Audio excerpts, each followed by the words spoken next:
up, leaving many people fearful in their own homes that they may be the next target for a criminal. And this is especially true for single women and the elderly. But tonight, local report's Karen Drew shows us how many local women are taking advantage of some extra protection.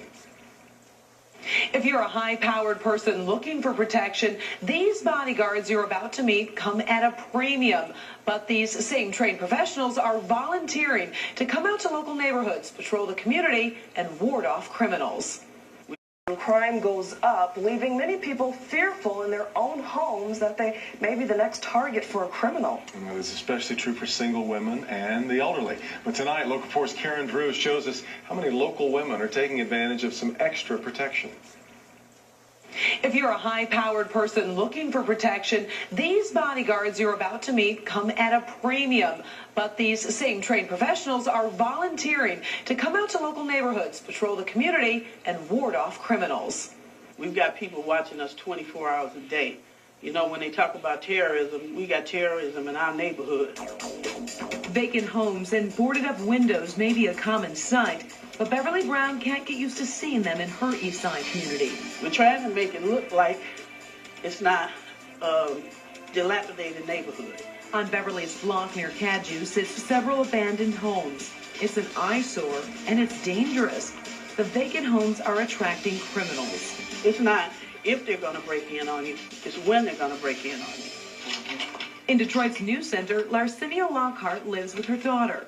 Not too long ago, a neighborhood dispute escalated, and they were getting some obvious threats. Flowers were pulled up, air was let out on my tires, my lugs were loose on my tires. Beverly and Larcinia used to be scared to leave their homes, but that recently changed when friends told them about a group of volunteers trying to help those who need an extra set of eyes and ears to feel safe. Now threat management teams patrol their neighborhoods, secure their homes, offering safety advice and protection tools. And here's your tracking device. So why are these men and women putting themselves in harm's way without getting paid? It feels wonderful knowing that I'm helping and knowing that I'm making people feel safe. Sarah Macy and everyone else on this crew volunteer their time because they genuinely want to make people's lives better. Right now, they regularly check in on 20 families throughout Metro Detroit. Oftentimes, people need protection, but others live alone and could just use a friend to check up on them. Everything has calmed down since then. Both Larcinia and Beverly's lives have taken a dramatic turn since threat management came into their lives. They no longer feel isolated and vulnerable because they know someone is watching out for them. They thought I didn't know anybody, so, oh, she's an easy target. No, I'm not. The founder of Threat Management says he won't turn anyone away. They may not be able to offer personal protection to every single neighborhood, but they will answer your safety questions. For the Neighborhood Crime Tracker, Karen Drew, Rescue 4. There's a misconception that stalking only happens with celebrities because those are the only cases that the public's hearing about. Nearly 4 million people are stalked each year in the United States. The overwhelming majority are not stars, but everyday citizens like Harvette Williams. It's hard even now to think back and look at what I went through. I was just in survival mode. Every minute, I was all having to be on the defense. There was no normalcy. Harvette was a successful businesswoman in Southfield, Michigan, a suburb of Detroit. Life was good. I was a hairdresser part-time. I was selling real estate, and I was doing very well. She was very friendly, inviting, always saw the best in people. She was very carefree, jubilant, worked hard, a lot of time with us. I was quite happy before all of this came about. On April 27, 2003, a chance encounter changed everything. Harvette attended a networking event in downtown Detroit. She gave a man named Kevin Gary her business card. He didn't stand out in any kind of way. It was very quick. 2 days later, he called and he says, well, I'm interested in investment real estate. And so I met him one time, and from then on, he wanted to be involved with me. She stopped it right there. No, thank you, I'm not interested. But he kept coming. According to court documents, what unfolded next was a terrifying saga that lasted nearly 3 years. Within the first 2 weeks, he says, well, I'm just going to be honest with you. I'm in love with you. And I'm thinking, wait a minute. What are you talking about?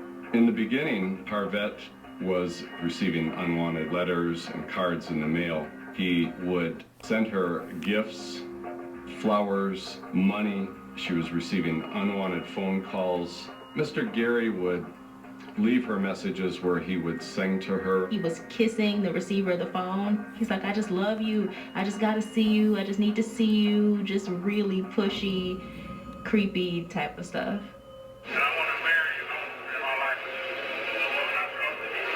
I'll go to the grocery store. He's in the parking lot. I will go to pick my kids up from school. He's there. She appeared to be very nervous. She was always looking around because she thought he could just pop up at any time. This is my church where Kevin Gary would follow me on Sundays and try to come into the sanctuary and sit as close to me as possible until the deacons would escort him out of here. After hearing Harvette's story, a local bodyguard service offered her free protection. Well, when we first met her, she was very destabilized. She felt unsafe. She was very unsure of herself. She showed signs of paranoia, and she was hiding literally from life itself. When I met up with Gail, I felt like, well, wow, I could get a little normalcy back. They took me to work. They took my kids to school. They picked them up. Then there was a guy guarding outside my apartment. There were times we would see him circling, attempting to get contact with her, and he would see us, we would ward him off, and he would just flee. And that's why we had to change our tactics to be even more proactive. We were more aggressive. We had to use rifles. We used dogs on the perimeter. At certain times, she may have 4 or 5 men with her. And as a result, he had to back down. On April 11th, the man who stalked her for 3 years was released from prison in September 2009. I worry about that a lot. I just have to just hope that he doesn't continue his same behavior. I just think that at some point, Harvette has to prepare herself. She did a lot of things already. She changed her old phone number. She changed her work location. She lives in a secluded building that's protected. It's going to be more difficult for him to find her. If he does find her, then we will go back and help her again. Living on Detroit's east side are turning what once were called crack alleys into quiet alleys, reducing crime by patrolling their streets.